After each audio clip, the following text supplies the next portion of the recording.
Pemirsa, Presiden Prabowo memberikan amnesti kepada Sekjen PDIP Hasto Kristianto dan abolisi kepada mantan Mendak Tom Lembong. Langkah ini disetujui DPR dan disebut sebagai upaya menjaga kondusivitas serta semangat persaudaraan nasional. Namun manuver ini juga menimbulkan banyak pertanyaan pastinya, yang pasti tentang arah demokrasi, rekonsiliasi elit, dan kalkulasi politik di baliknya. Untuk itu kita akan langsung saja membahasnya bersama dengan Direktur Carta Politika Indonesia, Mas Yunarto Wijaya yang sudah bergabung bersama saya. Selamat siang, Mas Toto. Saya Selamat langsung siang. saja mau nanya pandangan politik Mas Toto ya terkait amnesti dan abolisi ini. Tapi apakah ini murni Mas Toto demi rekonsiliasi nasional atau justru bagian dari manuver konsolidasi kekuasaan? Iya, yang pertama kalau kita bicara secara hukum, langkahnya bisa dikatakan tepat. Ketika misalnya kita tahu suara publik atau netizen merasa ada yang aneh dengan proses berjalannya, terutama kasus Tom Lembong atau juga kasus Mas Hasto yang dirasakan terlalu dipaksakan. Dan memang terbukti misalnya dalam kasus Tom Lembong tidak ada mens rea, tapi kemudian tetap diberikan hukuman. Ini kan dalam logika awam terasa seperti sesuatu yang sifatnya lebih bernuansa politis, apalagi mengingat Tom Lembong dan Hasto adalah pihak yang berseberangan dengan pihak yang berkuasa, walaupun lebih banyak juga yang membahas ini pihak yang dulu dekat dengan Pak Jokowi, lalu kemudian berseberangan. Jadi ada nuansa politik yang lebih terasa dalam kasus ini. Nah, memang kan dulu orang kemudian melihat kenapa sih tidak dilakukan proses tanda kutip intervensi, entah itu di kejaksaan dalam konteks penuntutan atau dalam konteks keputusan hakim. Nah, yang dilakukan oleh Pak Prabowo menurut saya adalah langkah yang memang konstitusional, bahwa dia tidak bisa melakukan proses intervensi terhadap kekuasaan hakim sebagai kekuasaan yudikatif, dan juga tidak boleh kemudian melakukan intervensi terhadap tuntutan dari kejaksaan. Yang dilakukan adalah menggunakan kewenangannya sebagai kepala negara dilindungi oleh Undang-Undang Dasar 1945 pasal 14 ayat 2 untuk mengeluarkan keputusan bernama abolisi dan amnesti. Jadi ini benar secara ketatanegaraan.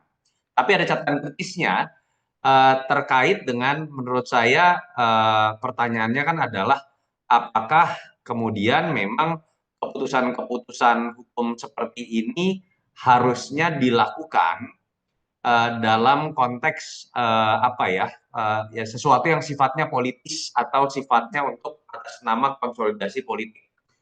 Mungkin bahasa lebih halusnya persatuan, karena ini kan bahasa yang digunakan oleh Kumham ya, kemarin Mhm. Menkumham ketika menjelaskan alasan utama dari rekomendasi yang diberikan Presiden memberikan abolisi dan amnesti ini. Ini yang menurut Ya. saya jadi catatan. Yang kedua, secara politik juga menurut saya memang ini bisa dilihat sebagai lanjutan dari konsistensi Prabowo yang memang ingin menunjukkan mazhab untuk merangkul semuanya, Mhm. termasuk lawan-lawan politik. Pak Prabowo kita tahu upaya untuk merangkul semua kekuatan termasuk PDI Perjuangan ya, sampai sekarang jadi tanda tanya apakah akan masuk dalam barisan koalisi atau tidak.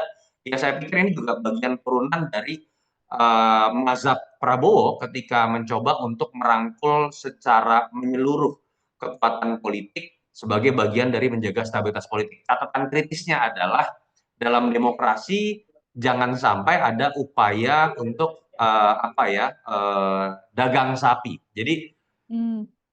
tone positif dari memberikan abolisi dan amnesti jangan sampai kemudian berujung pada kesimpulan dagang sapi. Ini kebetulan berima semua nih, gitu ya, abolisi, Oke. amnesti, jangan sampai berujung kepada dagang sapi yang kemudian akan mengikat partai-partai, terutama dalam konteks ini PDI Perjuangan, untuk tetap bisa melakukan fungsi pengawasannya apabila kita tahu sekarang kan dalam konteks menjadi partai penyeimbang. Itu menurut saya catatan kritis. Nah, menarik tadi Mas Toto bilang secara politik Prabowo ingin merangkul semua kekuatan kan, yang di mana Ya. beredar juga kita baca, Megawati instruksikan nih seluruh kader PDIP dukung pemerintahan Prabowo. Tapi apakah ini bisa dipastikan Mas Toto bahwa PDIP mulai masuk gerbongnya Prabowo? Saya sih sebenarnya kalau membaca ulang ya, dulu Heeh. dalam pidato-pidatonya PDI Perjuangan, Ibu Mega secara khusus sudah pernah mengeluarkan statement seperti ini. Kader PDI Perjuangan harus mendukung pemerintahan Prabowo, walaupun dalam konteks menjadi partai penyeimbang. Jadi ini bukan hal baru. Dan saya kok meyakini ya dengan karakter Ibu Mega konteksnya bukan dalam konteks tiba-tiba akan berubah langsung masuk menjadi bagian dari koalisi, dapat menteri, lalu kemudian tidak lagi memberikan kritik sama Mhm. sekali. Saya meyakini tidak. Tetapi ini memang menurunkan tensi antar PDI Perjuangan dengan pemerintahan Prabowo Gibran yang kita tahu dalam kondisi yang baik-baik saja pun ada tembok pembatas di situ.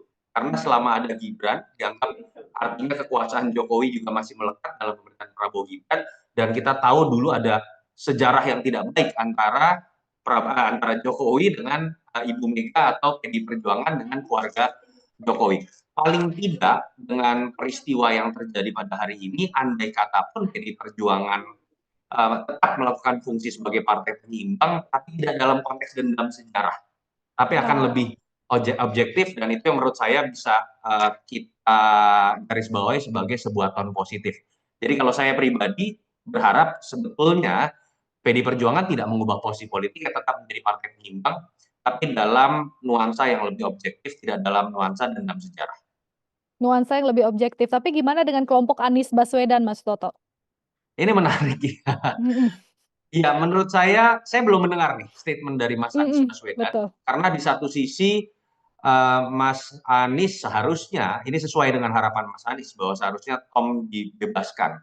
Tetapi ketika langkah yang dilakukan adalah dengan menggunakan kewenangan sebagai kepala negara, saya pikir di situ kan ada dua tafsir ya. Di satu sisi mungkin bisa mensyukuri, di sisi lain juga bisa dilihat sebagai proses penyelesaian yang sifatnya secara politik, bukan secara hukum gitu ya. Ini bukan narasi yang biasanya bisa dibawa oleh pihak yang kritis terhadap pemerintah.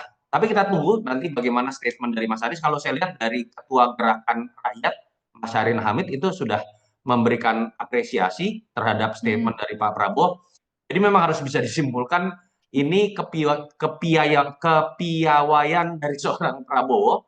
yang menurut saya akhirnya paling tidak menurunkan tensi politik dan kemudian berhasil merangkul kekuatan-kekuatan politik lawan, bukan hanya dalam konteks yang formal seperti PDI Perjuangan, bahkan dari kelompok kritis para pendukung Anies Baswedan mau tidak mau sebagian besar akan mengkritisi, akan mengapresiasi. Yang masih Mmm, mengkritisi menurut saya saat ini adalah mungkin pakar-pakar hukum, pengamat iya. tata negara yang mungkin merasa jangan sampai ini akan jadi sebuah presiden ke depan, Mhm. bahwa ke apa ya, kelemahan sistem hukum kita dalam membuat sebuah proses tuntutan dan vonis itu harus Mhm. diselesaikan lewat cara-cara politik yang selalu harus melibatkan presiden. Harusnya dibenahi dong sistem hukumnya, dibenahi dong kejaksaannya, dan dibenahi dong para hakimnya, supaya tidak muncul kasus-kasus Tom Lembong baru yang Betul. dianggap tidak masuk dengan nalar atau logika dari publik. Tapi kita balik lagi ya Mas Toto, ini ada yang menarik kan tadi kalau kita sempat bahas, Hasto yang kita ingat adalah menjadi penghambat langkah Jokowi saat ingin mengusung Gibran lewat PDIP. Sementara Tom Lembong ini kan dikenal pendukung Anies meski pernah berada di lingkarannya Jokowi gitu. Menurut Mas Toto sendiri apakah ini pertanda bahwa Jokowi mulai ditinggalkan dari percaturan politik nasional nih?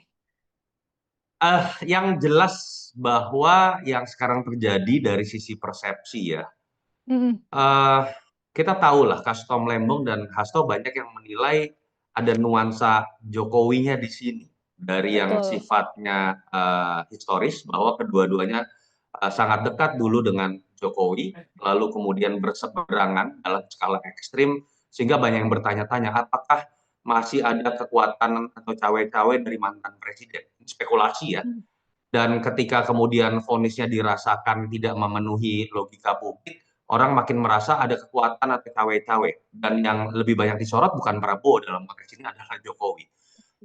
Persepsi itu semakin kuat ketika ternyata Prabowo membuktikan bahwa dia sendiri mengambil keputusan yang membuat kedua orang ini bebas. Jadi bebas. yang dielu-elukan saat ini adalah presiden ke-8, dan yang memang menjadi tertuduh secara persepsi adalah presiden ke-7. Suka atau tidak, ini jadi beban sejarah akhirnya buat Pak Mhm, Jokowi. Dan mhm, apakah kemudian ini mengindikasikan Presiden Jokowi semakin ditinggalkan? Menurut mhm. saya ya kita harus berspekulasi lebih lanjut, tapi dari sisi persepsi ini akhirnya menjadi beban buat Presiden Jokowi. Tone negatifnya ada kepada Presiden ke-7 Pak Jokowi. Hmm. Dan kalau kita mau berspekulasi lebih lanjut, kalau saya termasuk yang dari awal sebetulnya melihat saya tidak setuju kalau dikatakan Prabowo selama ini dari Oktober dilantik itu masih dalam di bawah bayang-bayang seorang Jokowi. Jokowi. Saya dari awal mengatakan no, Prabowo terlalu kuat karakternya untuk bisa diintervensi. Bahwa dia pernah teriak hidup Jokowi, iya. Bahwa dia menunjukkan penghormatan luar biasa kepada Jokowi ketika bertemu, iya. Tapi kalau kita lihat by policy, Prabowo ini adalah seorang Prabowo seutuhnya. Sehingga menyebabkan kalau kita lihat kebijakan Prabowo berbeda sekali kok dengan garis kebijakan Jokowi Hmm. dalam konteks IKN, dalam konteks menempatkan infrastruktur tidak lagi Yes. dibiayai oleh negara dan lain-lain. Jadi saya sih melihat sebenarnya dari awal Prabowo tidak pernah disetir oleh Jokowi, termasuk dalam konteks keputusan abolisi dan amnesti itu semakin menegaskan bahwa Prabowo punya pemikirannya sendiri, tidak Hmm. terbebani oleh hal-hal yang seringkali dilekatkan oleh kepentingan Jokowi dan keluarga.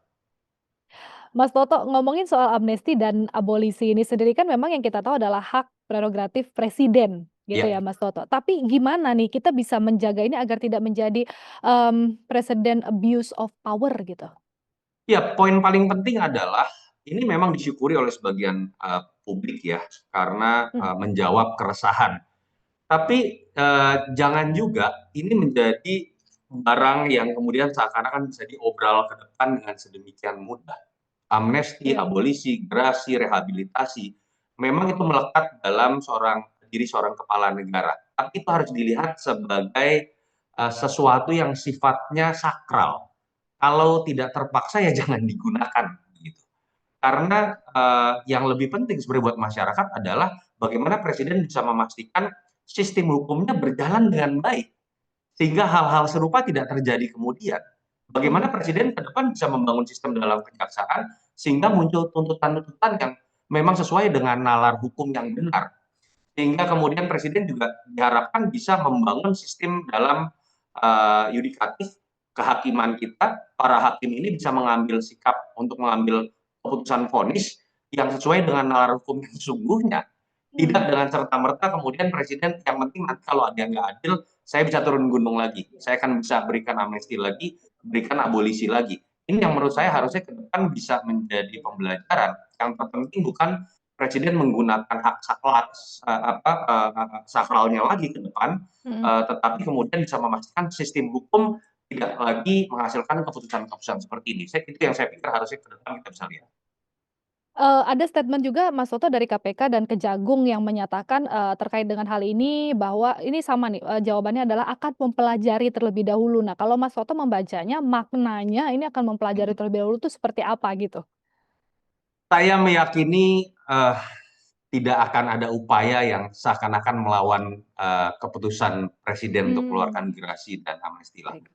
Di satu sisi saya pikir kejaksaan juga dan KPK menyadari bahwa keramaian ini kan sudah terjadi di ranah publik ya. Artinya memang seperti harusnya mereka menyadari ada sesuatu yang dilawan oleh arus besar pendapat publik.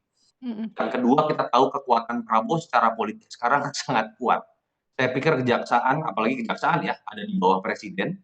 KPK walaupun kita tahu berdiri secara independen, secara ketatanegaraan, tapi juga menyadari bahwa upaya untuk melawan keputusan presiden seperti ini mungkin akan menimbulkan goncangan politik baru. Jadi saya sih merasa Iya. ini jawaban basa-basi secara normatif yang saya rasa tidak akan ditindaklanjuti dalam upaya perlawanan.